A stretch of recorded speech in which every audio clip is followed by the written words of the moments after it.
You got a little room. Head right. Good job. Okay. You didn't Frankenstein up the car. Yay! Well, also what happens is you don't wait for the butt to clear, so a lot of guys will turn while the butt is still stuck back there. So we're gonna try this. One's a lot wider. Okay. So now we just went through White Plaza. So that's kind of like the main. That's like where the bookstore is, the main student union area.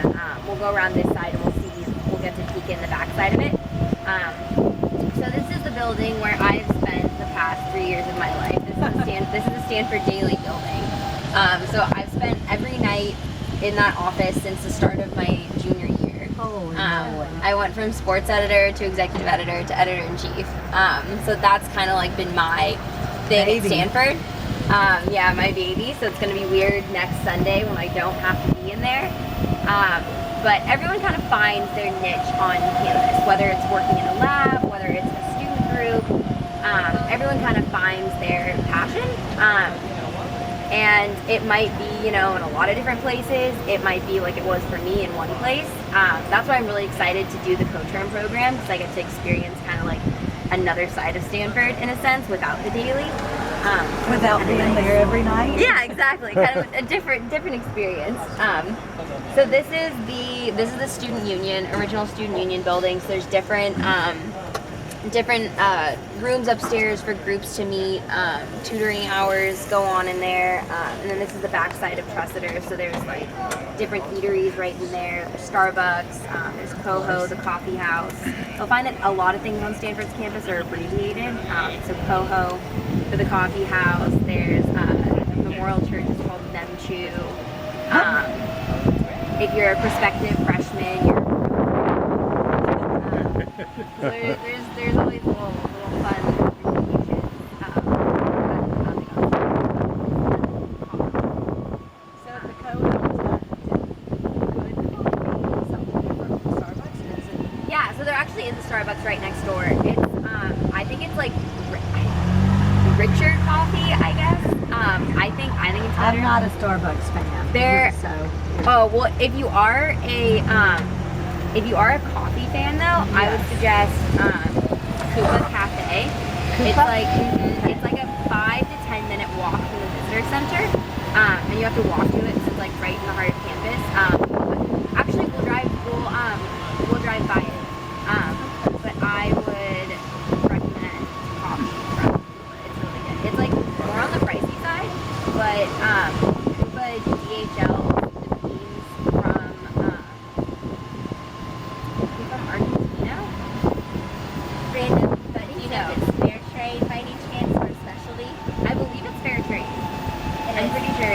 Yeah, I'm all about like fair trade, like all that stuff. She's obsessed with coffee.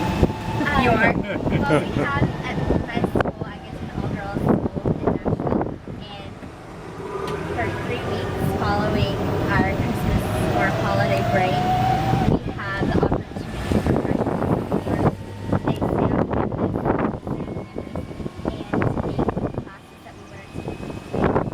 And so I'm taking a class on coffee, talking more about the kind of anthropology with coffee and the relationship with science and the business aspect. So kind of covering different parts of coffee, and that's been one of my classes. And how cool. I've also learned about the Kennedys is another. So I can tell That's you a really cool class. Yes, I can tell you a lot of random facts that probably will not come in handy, but it's fun to learn about the Kennedys. And my last one was learning how to make a quilt.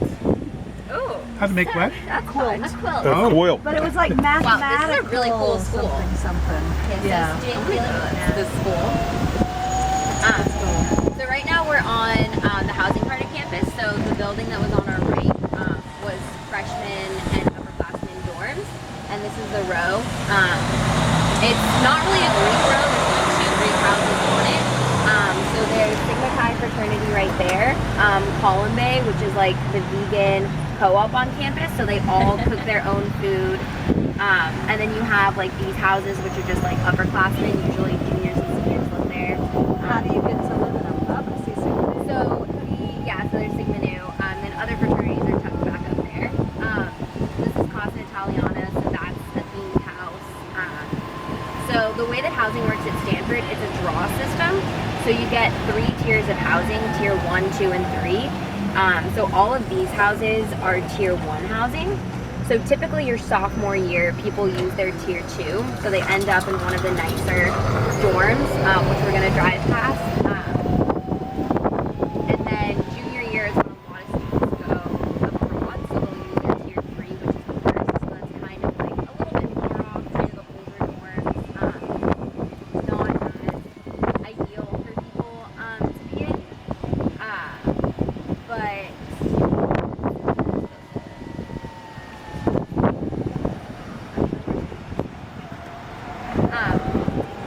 and then senior year is when most people use tier 1 housing, so that's where they get you get a lottery number, and that's usually when you get like that really nice.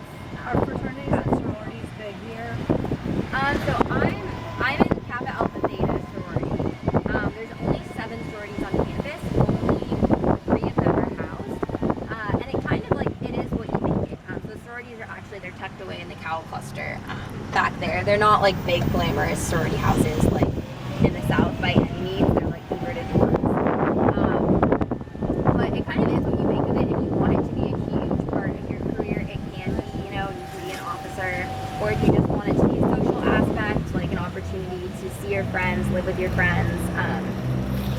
It can be that. I've lived in the house my sophomore and senior year and have loved it, and it's just kind of like a place to go that feels like home where I know everybody. How big is Stanford? So undergrad is 7,000. Wow, it's and a lot smaller than I thought. yeah, 7,000. and graduate there- I think it was 8,000 when I was here. There's 8,500 grad students, 7,000 undergrad, so there's about 15,000 total students.